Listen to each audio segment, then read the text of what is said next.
കാലിന് തേയ്മാനാണ്, മുട്ട് തേയ്മാനാണ്. ആരും 10 പൈസ സഹായിക്കുന്നില്ല, അവിടെ മുന്നിൽ കൈ നീട്ടുന്നുമില്ല. ഒരു ടിക്കറ്റ് സഹായിച്ചാൽ മതിയെന്ന് ജനങ്ങളോട് ഞാൻ പറയുന്നുണ്ട്.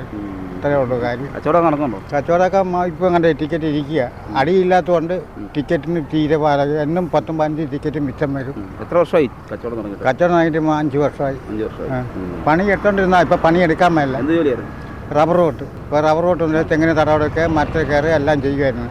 ഇപ്പോൾ വീട്ടിൽ ഇരിക്കുന്നില്ല, വീട്ടിൽ ഇരുന്നാൽ പണിയാവും, കാലിന് നീര് വെക്കും. അതുകൊണ്ട് നമ്മൾ ഈ കൊണ്ട് നടക്കുന്നത്. എത്ര ദൂരം നടത്തും?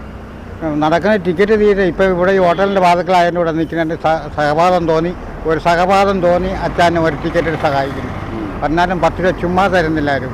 ഒരു ടിക്കറ്റ് സഹായിക്കാൻ എനിക്ക് പുണ്യപ്രവൃത്തിയാണ്. അതാണ് എൻ്റെ ആഗ്രഹം.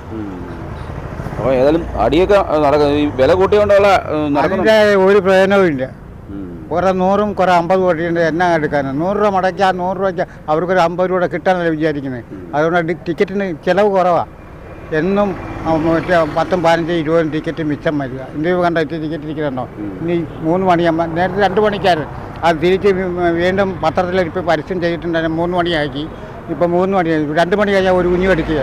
പിന്നെ ആ ടിക്കറ്റ് ബാലൻസ് കിട്ടും. പിന്നെ കടയിലെ കടാവും. ഈ കട ഇവിടെ തീർക്കുമെന്ന് എനിക്കറിയത്തില്ല. പിന്നെ ഒരു പൈസയിൽ അടിച്ചെങ്കിലല്ലേ ഒക്കത്തുള്ളൂ.